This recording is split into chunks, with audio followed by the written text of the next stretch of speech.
2 साल पहले मैंने ये कल्प वृक्ष मेडिटेशन किया था। मुझे नहीं पता था, उस समय इतनी जानकारी भी नहीं थी कि क्या करना है, कैसे करना है, कुछ आइडिया नहीं था। पर एक लक्ष्य था कि मुझे हाँ, अपनी लाइफ में कुछ करना है।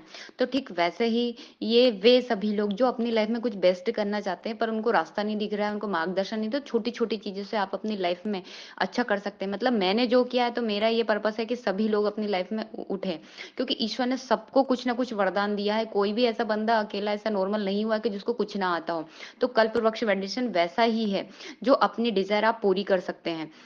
इसके साथ ही ये इसमें कुछ चीज़ें होना ज़रूरी है, जैसे आपके गुरु होना ज़रूरी है, मतलब आप दीक्षित होना ज़रूरी है, तभी आप फुलफ़िल कर पाएँगे ना। इसके बाद है पहली चीज़ हो गई, दूसरी चीज़ है कि इसमें कन्फ्यूज़न नहीं चाहिए। आपका जो पहला लक्ष्य है, डिज़ायर है, उसको एक ही को आपको कंप्लीट करना है, उसके बाद में आप दूसरे की तरफ बढ़ेंगे, जब पहली हो जाएगी तो। इसके साथ ही कोई गलत चीज़ नहीं माँगनी है, क्योंकि आप पता है कि गुरु से माँग रहे हैं, तो आप क्या माँगेंगे? सही होगी तो ही मिलेगी ना आपको, वैसा ही है। इसमें ड्यूरेशन भी दिया जाता है, जैसे आप 2 से 6 महीने का पहला ड्यूरेशन दे सकते हैं, जो आपको गोल रखना हो। उसके बाद में आप 1 से 2 साल का रख सकते हैं, और उसके बाद में 10 से 12 साल या 15 साल, जितना भी आपको ठीक लगे उस हिसाब से दे सकते हैं।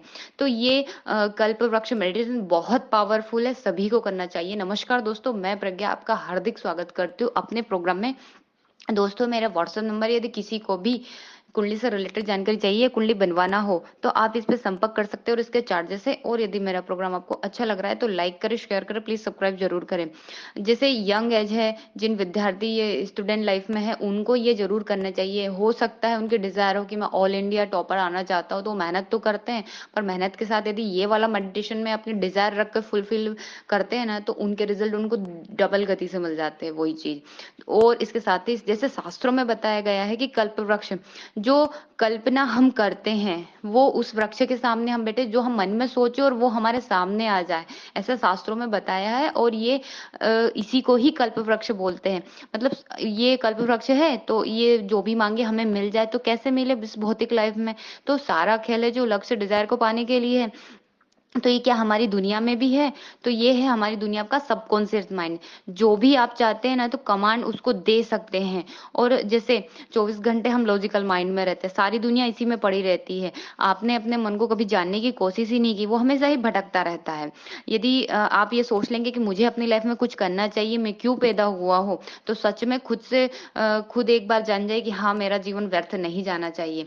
जैसे कोई बंदा है, बहुत अच्छी पेंटिंग करता है, उसको पेंटिंग अच्छा है, तो पहली डिज़ायर आप यही रखिए कि मुझे ऑल इंडिया में टॉप आना है, वैसा सोच सकते हैं आप। या और रैंक चाहिए मुझे पेंटिंग में।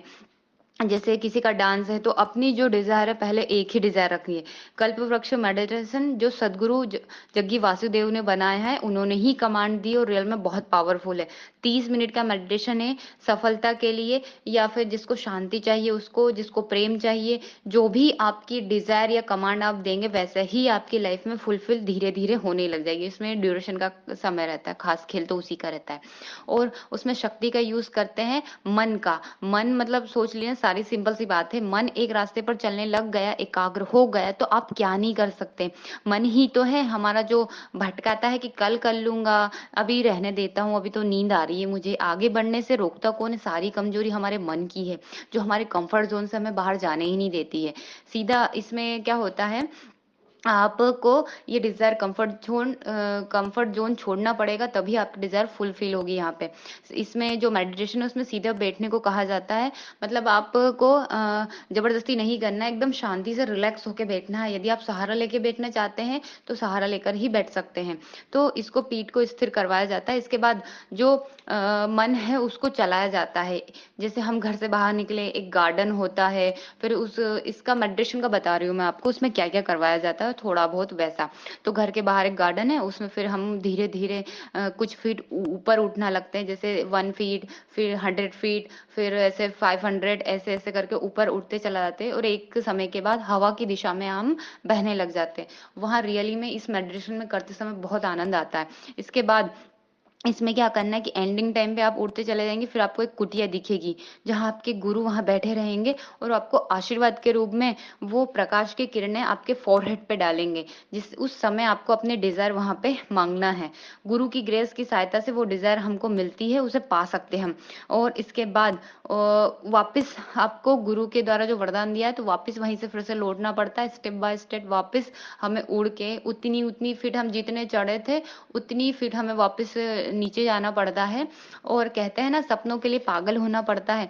तो जहाँ मन आत्मा एक हो जाती है, जहाँ हृदय एक बार बार एक ही चीज को पाने के लिए ना बोलते धड़कता है, वैसे ही सपनों को यदि पाना है तो फिर यही है कि कुछ ना कुछ तो आपको करना पड़ेगा। मतलब यदि हम वर्तमान में जीते हैं और उस सपने के लिए हम बोलते सोते समय भी वही देखा जाए, 24 घंटे आप कुछ भी कर रहे हो, पर एक दिमाग में होना चाहिए कि मुझे ये करना है। फिर पॉजिटिव अफर्मेशन दी जाती है कि हाँ, मैंने इसको पा लिया है, इस टाइप से। यदि आप ये चीजें करते हैं तो फिर ये जो मेडिटेशन है बहुत फुलफिल हो जाएगा आपकी लाइफ में। कुछ समय बाद आपको कहाँ से कहाँ ले जाएगा, आपको खुद को पता नहीं चलेगा। तो यही है कि यदि कुछ चाहते हैं तो कुछ करना पड़ता है, और छोटी छोटी चीजों से बहुत अच्छी अच्छी चीजें निकल जाती है। धन्यवाद दोस्तों।